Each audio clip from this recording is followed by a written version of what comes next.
All right, let's go ahead and get started. Hi, everyone. Welcome to the third episode of our new webinar series, The Cloud Pragmatist. This series is designed for networking and cloud professionals. And we all know that the cloud is transforming business, but the cloud is also going through its own transformation, and it is evolving at breakneck speed. And our goal in this webinar series is to highlight networking and security trends and challenges and help you on your journey throughout the cloud. My name is Umair Hoodboy, and I am a Principal Solutions Architect at Aviatrix, and I lead the ACE Training and Certification Program. That's the Aviatrix Certified Engineer Training and Certification Program here at Aviatrix. Today, I'm really pleased to be joined today by Krishna Chaitanya Gadhiraju, known to his friends as GK. So today we're going to have the Cloud Pragmatist meets the Cloud Advocate. GK is an AWS and GCP architect. He is a DevSecOps expert, and he's a senior manager of cloud security and architecture for Verizon. And he holds a variety of certifications from AWS, Google Cloud, and Azure. His YouTube channel is called Cloud Advocate. So here we have Cloud Advocate meeting the Cloud Pragmatist. And he has more than 100,000 subscribers on his YouTube channel. And he posts videos with advice on building a career in the cloud and tips on how to pass various CSP certifications. GK, welcome to the Cloud Pragmatist. Thank you, Umair. Hello all. I'm super excited to be part of this session. And I have overall 13 years of experience, more than 13. And then I started my learning into or getting into cloud in around 2012. And then since then I've been part of the cloud, helping enterprise companies to move their workloads to cloud, securing them on cloud, and then, teaching people on my channel, Cloud Advocate. Again, thanks, Umair, for having me. I'm super excited to be part of this session, and hopefully we'll help you all to learn cloud in this session or how to get into cloud. Thanks, GK. Really excited to have you. So today's episode is going to focus on career advice for IT professionals who want to grow their careers in the cloud. Because as enterprises increasingly transition from on-prem data centers to the cloud, there are lots of opportunities for developers and engineers to grow their careers in cloud engineering. So we're going to explore three main topics in this session. The first is, do networking fundamentals still matter in this age of the cloud? The second is going to be, how many cloud certifications do you need to grow your career in the cloud? And the third is going to be, what security skills do you need to move your career forward? And we'll also be talking about three different types of people at different points in their careers. So we all have different, our journeys they vary at different stages of time. So these personas, we're going to talk about them, and we're going to just discuss how they can benefit from the skills gap and how they can navigate around it. And we're just going to call them Gandalf, the on-prem networking wizard, Hermione, the student of cloud trends, and Ahsoka, the cloud infrastructure Jedi. And we'll talk more about this in a moment. And then finally, we'll be taking an audience poll. That poll is, I think it's actually up here right now. So that poll, once we have a fair number of responses, we're going to share the results and discuss it. So give it about a minute or so, and then we'll talk about this poll. So the first one was, which was your first cloud certification, and what's the first certification that you're planning to pursue? It looks like it's about maybe 1/3 each, AWS and Azure, a little bit of GCP. And good to see some Aviatrix certified engineers as well. Second question was, which of the following apply to your company? Are you on-prem only, hybrid? And looks like most are hybrid, and with a good, like 38% in multi-cloud as well. These are some good insights. All right, so on-prem networking, let's talk about that. It is very different from operating an IT network in the cloud. And so my first question for you, GK, is that if you're trying to build a career in the cloud, do you need to learn the fundamentals of networking, like network design and transport, or should you just focus entirely on the cloud? That's a great question, Umair. So basically, whenever you're trying to get into cloud or learn cloud, I think the fundamentals will remain same. Either you're going to create a security group in AWS, or if you want to call it as a firewall on your on-premise servers, the fundamentals would remain same. And you have to focus more on the fundamentals, either it is networking or Linux fundamentals or any such fundamentals. I also say this to a lot of people who are learning for the first time, who have no clue about networking or even Linux whenever they're trying to get into cloud. I would say first focus more on the fundamentals, because that would help you to adopt any cloud services. Or let's say if you want to make a career as a network engineer, there are specialty exams or certifications for each cloud. For AWS, there is network specialty. For GCP as well, there is network specialty. And there's a huge demand for network specialists on cloud as well. And the fundamentals are the most important thing to start with. But then later on, once you have the fundamentals, you would build on learning the stuff, how you would build network on cloud, like the software defined networking on cloud, because you might not have direct access to the routers or things or the hardware side of things that you would usually do on premise.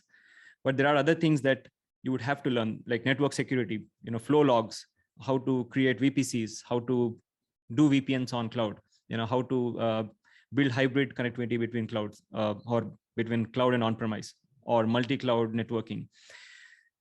So to answer your question, Numer, no doubt fundamentals are important. And once you have the fundamentals, you would add on, to learning the things that work on cloud. Yeah, that's interesting, because I've found that some technologies in on-prem, in the cloud, we don't really use them at all anymore. Like right. I'm thinking like spanning tree protocol are very fundamental. I think layer 2 switching really, MAC tables, MAC address tables, we don't really touch them. We want to have access. It's all abstracted to us from us by the cloud service providers. But layer 3 definitely, layer 7 definitely. I mean, there's a heavy demand for it, and those fundamentals are still in high demand. You cannot avoid those. There's a big dearth for such skills. Yeah. Okay. Thanks. Let's move on to cloud certifications. So let's say that you're in your company is in a single cloud, okay, and the question is, should you go deep on certifications with that specific cloud service provider, or should you also go broad with some high level, like associate level certifications across the different clouds? Multiple clouds. Yeah. I would suggest to start with the first cloud, or getting into the certification of the first cloud. For example, I have done AWS SysOps when in 2016, I believe, 16, sorry. So because, my company was investing on AWS, it made sense for me to get that AWS certification at that point of time. And then when your company is trying to get into Azure, or let's say GCP, then you would build on creating associate level certifications for those cloud service providers. So I would personally recommend to start with one cloud certification that your company is focusing on, and then build on getting into the multi-cloud certifications as in when your company is getting into multiple clouds. But again, it depends on from where you're coming from, right? Like for example, let's say you are like your company hasn't decided, or you want to get into some cloud for even before your company is going into, or you want to switch to a different company by learning some cloud certification. So at that time, you would choose top 3 cloud certifications. You can take one like Azure or AWS. I think people were smart enough to put their poll into AWS and Azure, which makes a lot of sense. Looks like they're following the trends, and they went by that. So you can either do certification of AWS or Azure, and then go to the market and try for jobs in that cloud. But always, I would suggest to prefer one cloud at a time instead of getting into multiple cloud certifications. That's interesting. So like you mentioned, everybody has their own journey. In my case, I had almost 20 years, 15 years in enterprise networking, and then I took some time off, and in that time I started doing self-study for cloud certification. I started in AWS, got 2 or 3 of them, and then went to GCP, got 2 of them. But what are your thoughts on some generally applicable skills, like a HashiCorp Terraform associate certification? Is that something which you think there's value there? No, absolutely. I think so. These certifications they work on any cloud, right? Like HashiCorp Terraform, which is the most commonly used, tool to spin up infrastructure on cloud. So I would strongly recommend to do those certifications that would apply for any cloud. And to your previous question as well, like you said, like if you are a networking expert, then there's no harm learning how networking works in multiple clouds, because you are working as a network engineer, and then now you want to go and apply as a network engineer on cloud. So let's say if you want to build your resume, if you have networking experience on multiple clouds, that would even help, because you are into a specialized zone. You're not an SA of one cloud. So when you go to the company, you can say, I have experience working on AWS, but I also know how networking works in GCP. And these are all like interchangeable skills. They're very easy to pick. Once you know networking in AWS, it's easy to pick in GCP or Azure. The services might be changing, but flow logs remain same across. I'm just giving an example, right? Similarly, Umer, the second question that you asked, basically, if you have one certification, I think that's what you asked, right? What was the second question? Sorry, I forgot. Yeah, like multi-cloud training, like how important that is, and like where do you get it from? Terraform context. Yep. Yeah. So there are these certifications that would apply for any cloud. Terraform is one, Kubernetes is one, and there might be Jenkins or rather GitLab, or GitHub Actions.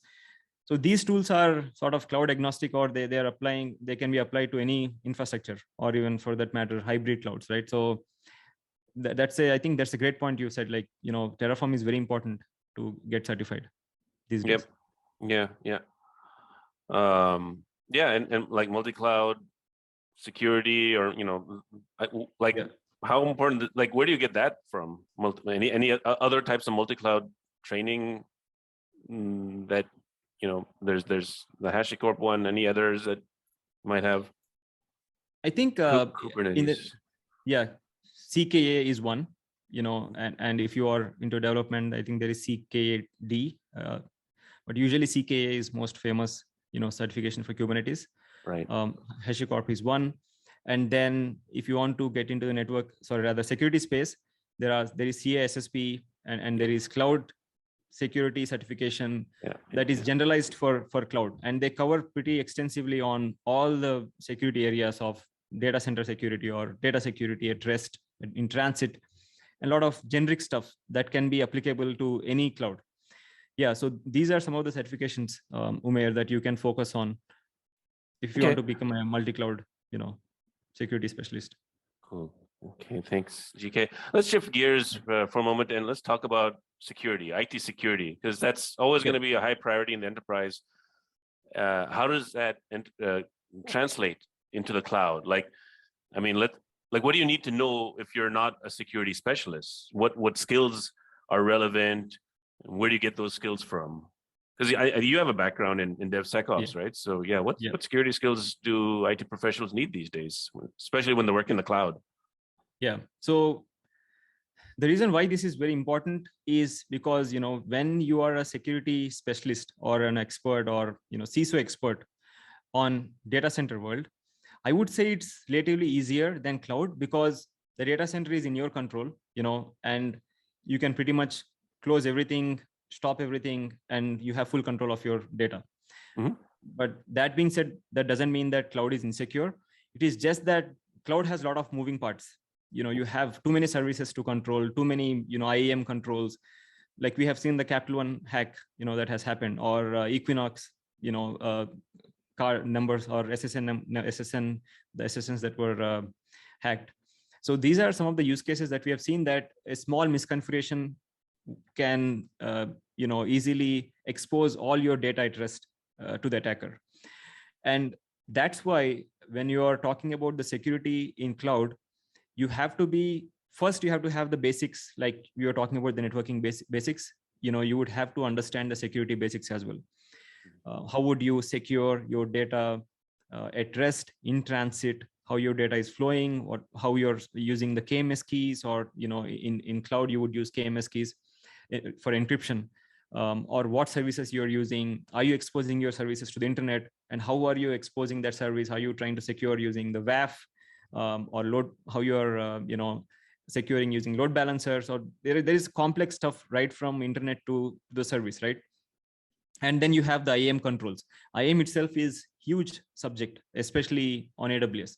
And each cloud has different ways of having IAM controls. Like GCP uh, says like, you create multiple projects and then have controls. But AWS, when it started, it said like, AWS has one of the best IAM, because the design of IAM in AWS is you can have multiple applications running in one, account, and then you can go a granular level of defining IAM for the IAM users or policies and roles.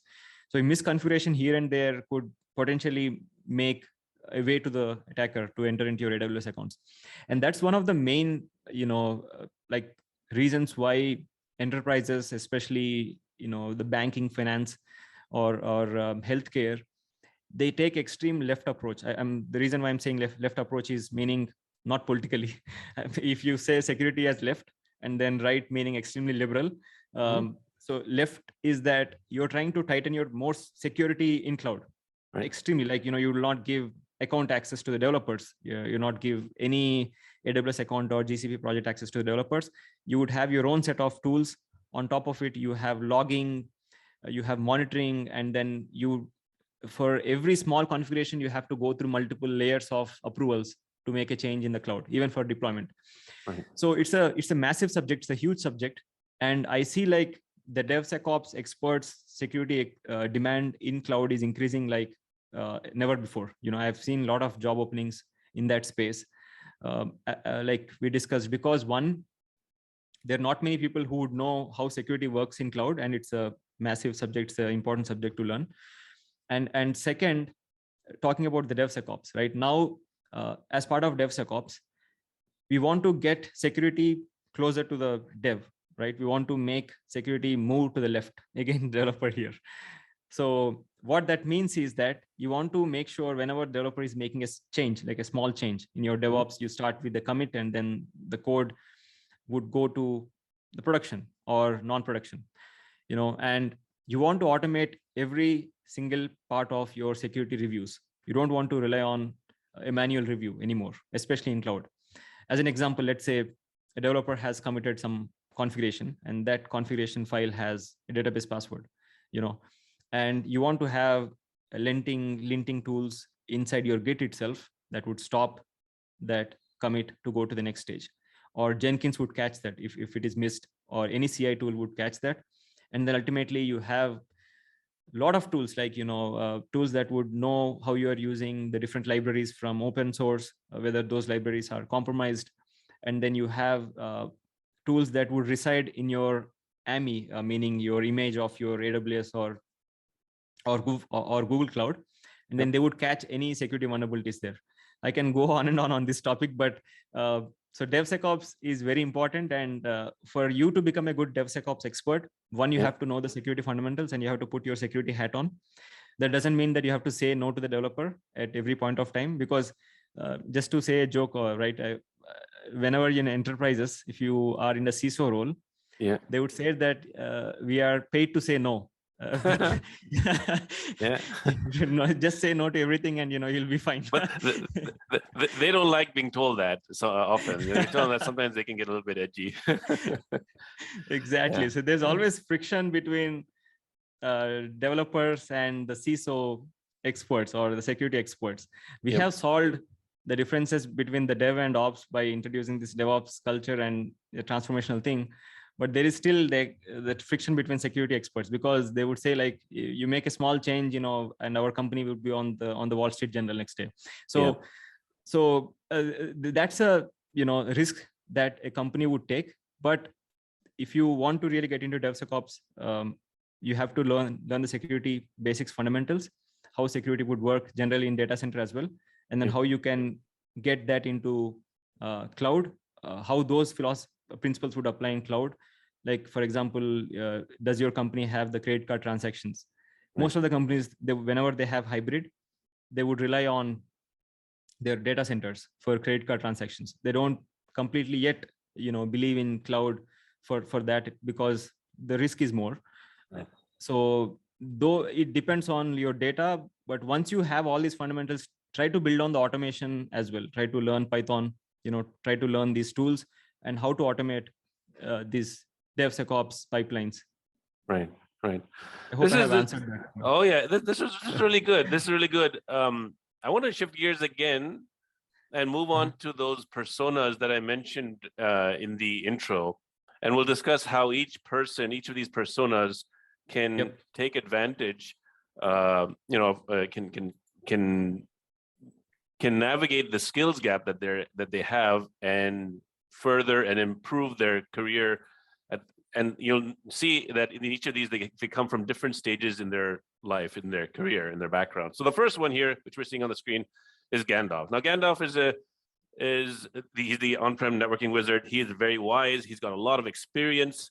He's got a lot of experience, but in on-prem networking.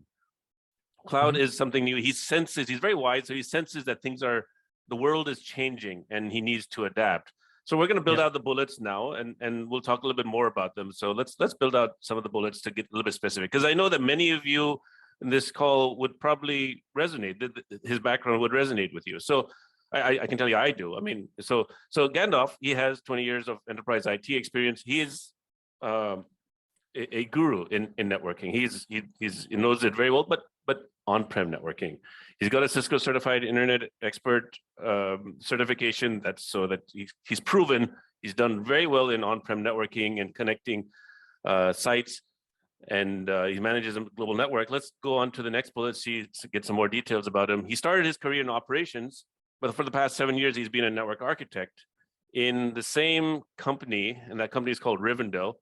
And that company is a mid-sized company. It's less than 1,000 employees. And he's been designing his company's Rivendell's on-prem network infrastructure with multiple sites. And let's keep going on to the next bullet. He loves working at Rivendell. That's something very important to factor in, that, we're talking about career guidance here. So in this case, he doesn't want to leave. He's got stock options there. He doesn't want to leave, or he's got equity there. He doesn't want to leave Rivendell at this time. So he wants to stay there, but he wants to stay relevant because the world is changing.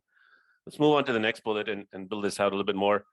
Gandalf does not have any version control systems or any VCS accounts. Everything that he does, when he achieves repeatability, he does it through shell scripts, through Python scripts, and those scripts are stored locally in file servers. They're not on GitHub or GitLab or Azure DevOps, nothing like that. They're just on a file share. Let's go on to the next bullet. So Rivendell, very recently, they started getting to the cloud. They started deploying apps in Azure, and they also merged with another company. This company is called Hobbiton. Hobbiton is into Google Cloud. So now, all of a sudden, Gandalf is finding that he has to adapt because the world is changing. It's not just a single cloud. There's Azure, there's GCP. And he has studied and he's obtained an Azure fundamental certification, but he knows that that's not going to be enough. He has to adapt if he has to stay at Rivendell, because that's his goal. He wants to stay at Rivendell. Let's just see the next bullet. For you, GK, what do you advise that Gandalf should do in the next, let's say, 3 months, or in the short term, basically? What should he be thinking about? So looking at this persona, Gandalf has huge experience in operations and the network architect in the networking as well. So which means like and the other advantage he has is like he's very good with Python, and shell, which is rare because a lot of people who are from the operations background these days do not have very good experience with Python, and that's very important even in cloud today. And this is those are two advantages that he has. And now coming to the cloud specifically, so he started deploying apps to Azure, which means he has started on Azure. So right away, I would suggest, or I would recommend Gandalf to learn or get into Azure networking.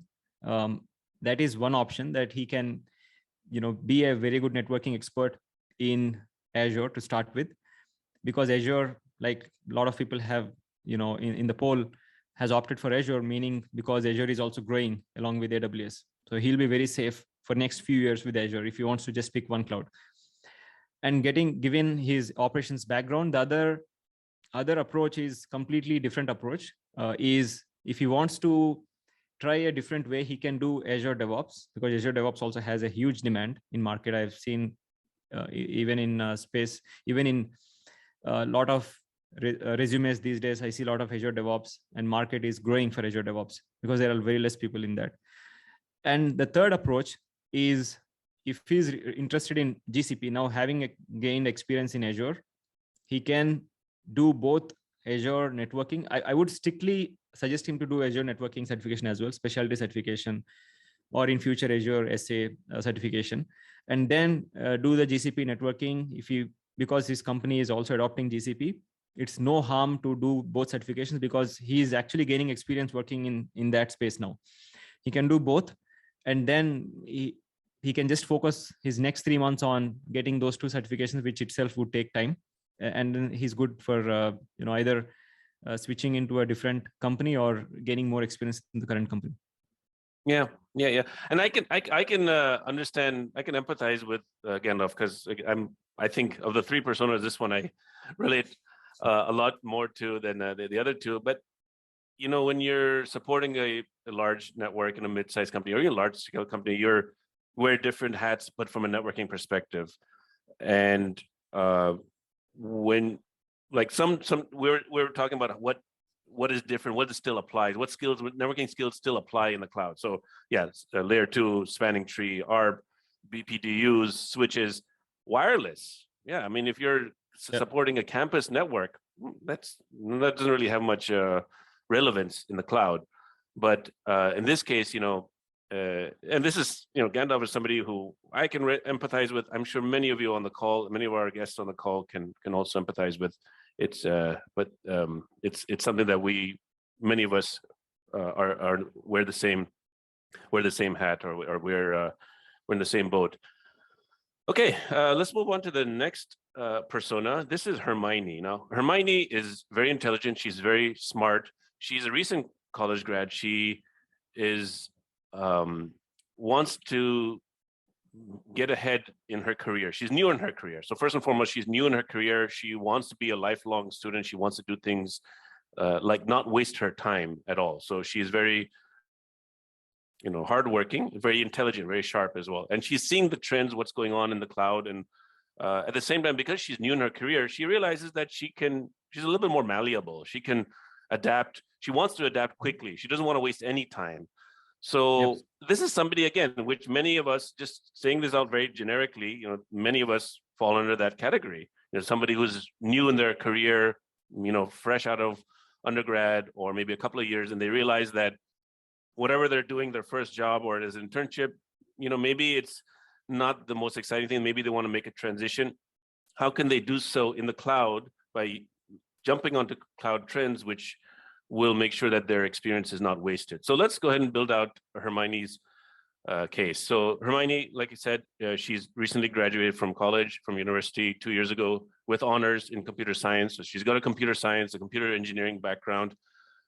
Next bullet, we learned that she's done some internships. She's worked on AWS relational databases, on AWS DynamoDB, and that's really great experience to do that as an internship. And then in the next bullet, we learned that she's also been working as a database administrator at a mid-sized company, same thing, like, under 1,000 employees. And that company has a multi-cloud presence. So they're in AWS and they're also in OCI, Oracle Cloud. And then on the next bullet, we learned that Hermione, she's come to this realization. It's just struck her that all this exposure to databases, DynamoDB, RDS, it's okay, but it's data at rest. And she finds that in the cloud, pretty much everything has a data in transit perspective to it. I mean, it's, you connect to these resources in the cloud. So there's, so she finds that a lot more exciting, a lot more interesting. She finds data in transit much more interesting than data at rest. And so she wants to pursue that area, which is basically networking. She wants to get into networking. And when we go into the next bullet, we learned that, well, actually, this is my question for you. What do you recommend Hermione should do for the next year? I mean, she's new in her career. If she wants to get into networking, what do you suggest for her? Yeah, so if she really wants to get into networking, I would suggest her to start with the fundamentals, because her experience has been mostly on the DBA side. That would, I think probably she worked mostly on the operation side of the databases, taking the backups. Like I worked as a DBA for 4 years. And similarly, I mean, I would not suggest her to go into OCI. I would ignore OCI part here and just focus on AWS for now. But if she really wants to get into networking, she can start with the networking fundamentals. Along with, she already has DBA, so she doesn't have to worry really about DBA here, because she's getting into networking fundamentals, and then get AWS networking specialty certification.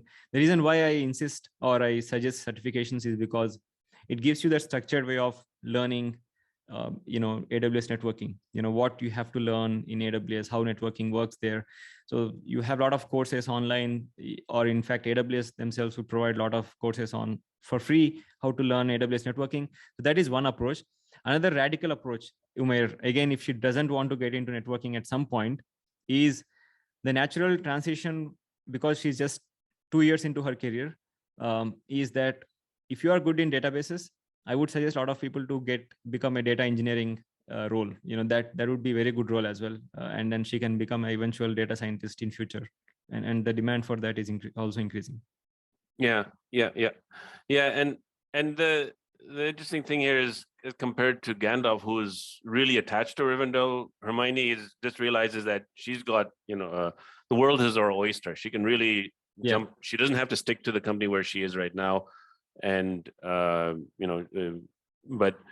exactly. One way is, just go through, if you're looking for a new job, is just to see what certs they're looking for. If it's AWS certified network, the CAN's one that is advanced networking specialty, or something which is multi-cloud. Even Aviatrix has some as well. So that's definitely something that she can consider. Yeah. Okay, let's move on to the next one, the third of these. This is an interesting one. So this is Ahsoka. Now, Ahsoka is a Jedi. She is a very versatile, very intelligent architect who has started her career in one domain, one vertical, or has domain expertise in one thing, and then she, because of circumstances, she's learning different skills. So she's very versatile in that sense, but she's also very intelligent and very keen observer of what's going on in the world. So again, we're making this discussion on not just technical certs or cloud, technical discussion in the cloud, but also career. So in the case of Ahsoka, she's working at a company, and this is, many of us, we can relate to this, that we're working at a company and we see the writing on the wall. We see that things are not looking good. And if you continue on this path, you're destined for failure, or something bad's going to happen. And that's exactly what Ahsoka has realized in her career as a Jedi. I mean, again, she's very versatile, very, very intelligent, but you can sense that things are not going to go well if you stick to your current path.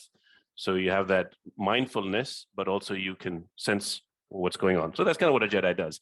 All right, let's build out the bullets and take the use case for Ahsoka. So Ahsoka has 10 years of experience.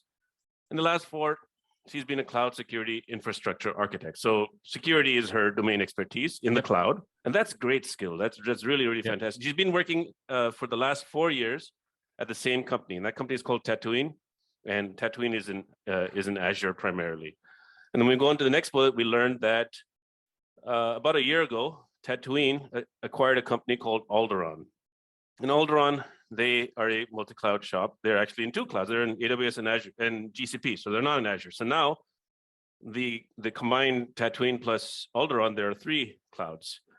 And we go to the next bullet.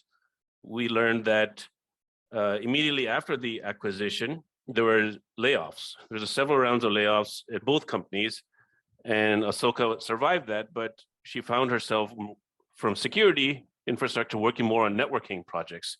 And an example would be connecting Tatooine with Alderaan. So, that might be going through a colo like Equinix and going through their, connecting their backbones together, or using a cloud transit as an alternative route. So she picked up some really, really good multi-cloud networking skills there.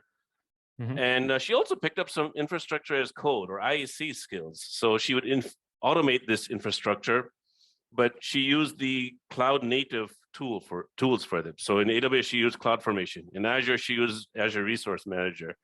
And GCP also has Deployment Manager. When we go on to the next bullet, we know that Ahsoka is shrewd, and she sees that Tatooine is not going to survive like this for long because they have a lot of technical debt. They're just very they're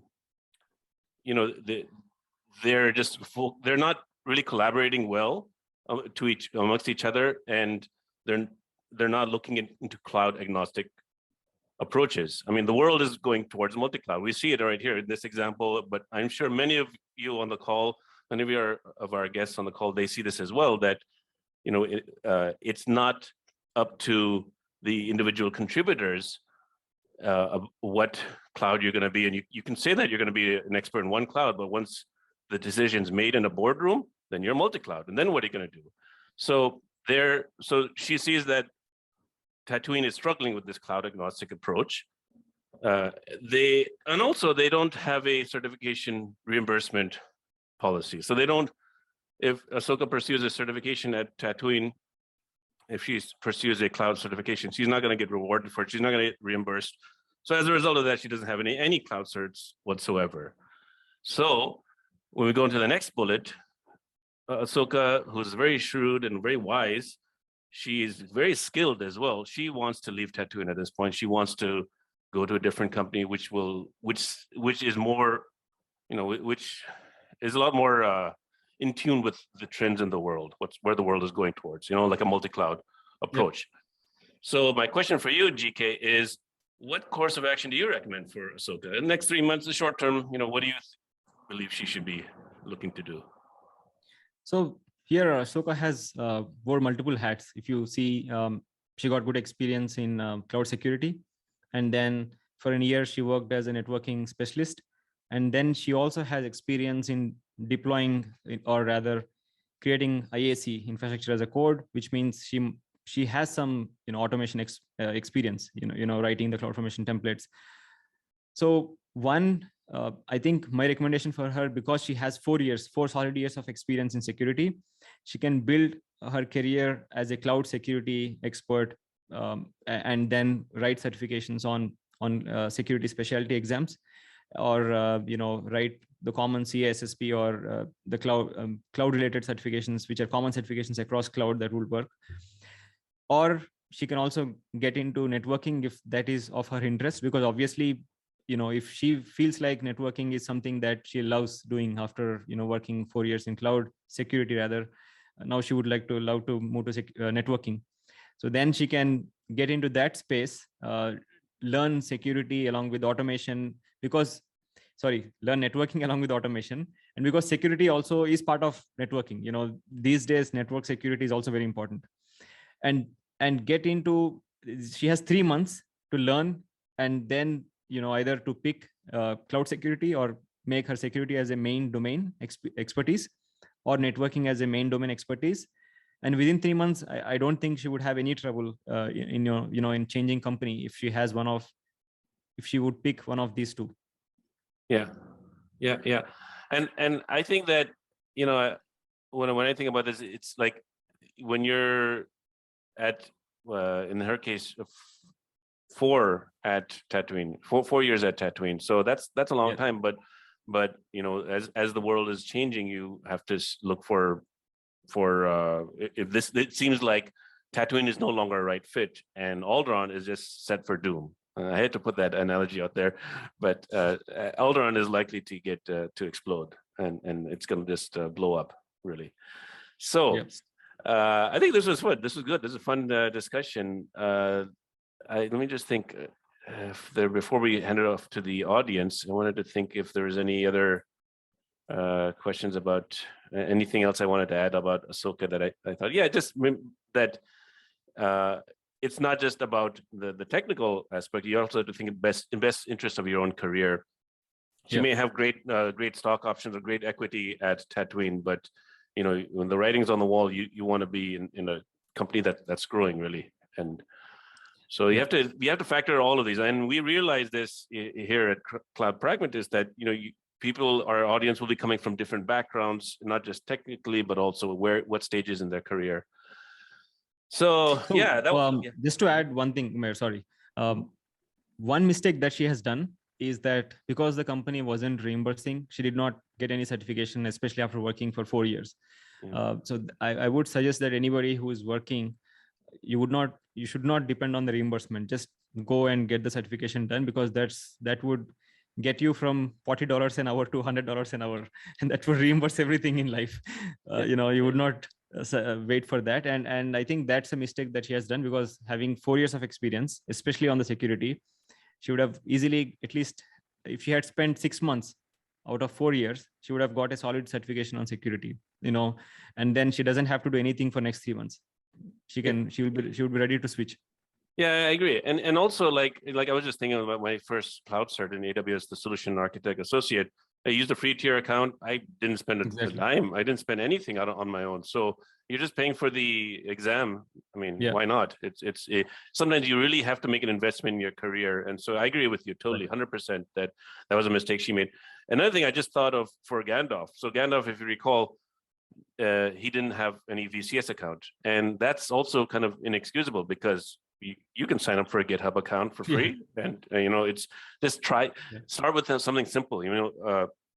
It's a VCS, so VCS is good for tracking the life cycle of your code, but it doesn't have to be code. It could be your documentation. Just anything, any file. Just maintain the life cycle of it using a VCS. Just sign up for a VCS account. It's free. Just do it. Take the plunge. Correct. Yep. So this was fun. Let's go on to the questions. So we have here a question. I don't know the name, but the question says, "What's the recommendation for the certification to start with for a career in Azure?" Azure fundamentals. Yeah, I think so too. I think that's a pretty easy one. Yeah, I think it's called AZ900 or AZ900. By the way, that's a free exam for most of the time. If you attend any Azure, I think if you go to the Azure trainings portal, you can sign up for the free Azure training. It's just 2 days, 8 hours training, and then they would send you a free coupon. That's how I got the certification. So you don't have to spend anything. Okay. Then the next one is, this is kind of similar to Gandalf, actually. What would be the best route to take into the cloud for someone who has 20 plus years career around the QA space, so quality assurance space, across diversified domains, with exposure to software automation with a fairly good knowledge of automation tools? Yeah, that's a tough question. So I have got similar question on, like, if you are QA as a manual, I would suggest you immediately have to switch your career, because manual QA is pretty much done. A lot of companies, they are trying to automate. You would want to get away from that, or you would want to eventually switch to the QA automation, which I think, the question here, the person already has enough experience on automation with QA. So either you can do a developer certification on cloud and learn how QA works on cloud, or if you would love to become a developer or DevOps, or you want to change a career in cloud, because I've known my friends who are QA experts or QA automated, or who worked on automation, but they have moved on and they got into the development roles in cloud. That is one way. But having said that, if you are a QA who have awesome experience in Selenium, tools like that, I don't think there has to be any worry, because as long as you know the cloud related services, and like a lot of QA people are used to test the cloud services as well. Like, how you would test the infrastructure, the scalability, and how your application would perform on cloud. You're doing the load testing on cloud. So as long as you know the cloud services and how your application would scale dynamically or test all that stuff, I think that should be enough for a QA engineer, if a person wants to continue as a QA engineer. Right. Yeah, I think we have time for one more question. This one's from Adam. Adam has been a network admin, a network engineer for 10 years at a large enterprise, and he still likes networking, but he would really like to advance his career into a more cloud-focused role. And he has a CCNP certification. And he recently started the AWS Solution Architect Associate. So what job title should he be searching for to use his cloud skills and his networking skills? Sorry. He also has some automation skills like in Python and CloudFormation. Where is that, Umair? Can I read the question? That one I think was Adam. Yeah. Got it now. Yep. Mhm. Still have networking, but really advanced maker into cloud. I think the titles here would be the cloud networking engineer, because you already have CCNP. If you would love to get into, I would suggest you to do AWS specialty networking engineer to start with, and then switch as a networking specialist on cloud. Right. What do you think? Because you have a lot of experience on networking. Yeah. I think these getting solution. He already has the solution architect associate, so the job title is infrastructure architect. It's actually very difficult when you see a job posting with a title that just says solution architect. That is so broad, solutions architect.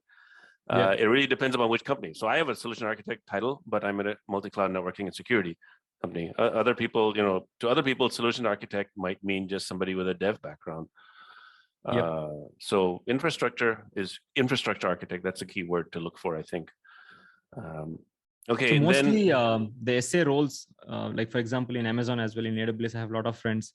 So the SA roles are mostly from the infrastructure side these days, even from the Azure world, because they are hiring the SAs to help to talk to the customers, and the infrastructure side, along with some automation experience, have the broad understanding of everything around the infrastructure and the services. So that way, when they go to the customers, instead of just speaking from the coding perspective, they would give the overall solution to the customer, like how they can build that application in AWS, from networking side, from security side. So SA role is something where if you have good understanding, or it's like jack of all trades. That's what I would call SS these days, especially when you're applying for AWS. They would ask you on the DevOps concepts. They would ask you on the Kubernetes concept, security, networking, everything that is defined in the essay. It's pretty much everything under the sun. They would ask a bit of everything. Yep. So we do have one last question. I just want to take this one, and then so this is from Chiru. Chiru asks, what do you recommend for managers and directors who are leading teams in migrating from on-prem to cloud?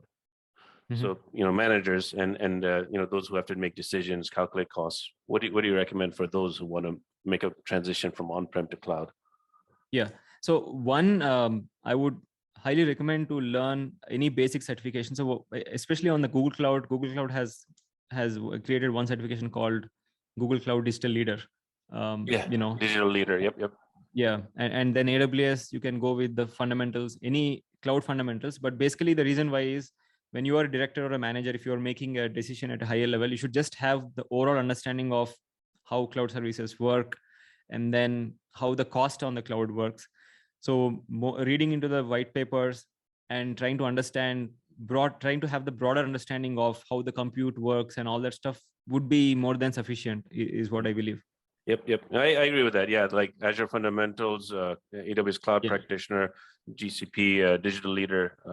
Forgot the exact title, but those 101 level ones is and where there's some cost pricing calculators, just to be familiar with what are the terms used. I think that will really help.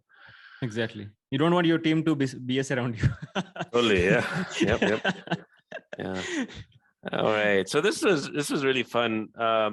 That's all that we have for today. We have some next sessions coming up, which are this one's on April 21st. It's a design session, how to build a network architecture across the 5 clouds: AWS, Azure, GCP, OCI, and MultiCloud. And we also, if you go onto our website, aviatrix.com/Cloud Pragmatist, you'll find the previous episodes in this series. And here's the results of that survey in case you missed it earlier. These are the 2 questions. Oh, actually, here's a new poll. Actually, this one is just a survey of what you thought of today's session. What use cases are a priority in your organization, and if you'd like to know more about Aviatrix. Also, in addition to that survey, we have we have tech talks. Tech talks are like go into a little bit more technical depth, and we have them every Tuesday. And this next one is April 5th on how to streamline mergers and acquisition integrations for cloud infrastructure. So that one for Chiru, Chiru who had asked that question, I think that tech talk would be a great thing to join, because that gets into the every manager should need to know about that. Then we also have build workshops. These are more technical. These are more hands-on. Aviatrix build. That's how to do firewall insertion, and if you're in an operation environment, build is a really great way to get your hands dirty with the Aviatrix platform. And then finally, on the right side is a topic that's very dear to me. That's the Aviatrix Certified Engineer program. That's the training and certification program. We have this available in self-paced format, in instructor-led format, and we have 5 tracks. So it's definitely something to check out, aviatrix.com/ACE. And finally, before we call it a wrap, I just wanted to thank GK so much. GK, thank you so much for joining us today. We really appreciate you taking the time out of your day to share your expertise with us. No, thanks for having me, Umair. This was an awesome session, and I hope like all the people attendees here got something out of this session. Okay, yep. And again, a very big thank you to our audience for all your attention, for all your excellent questions.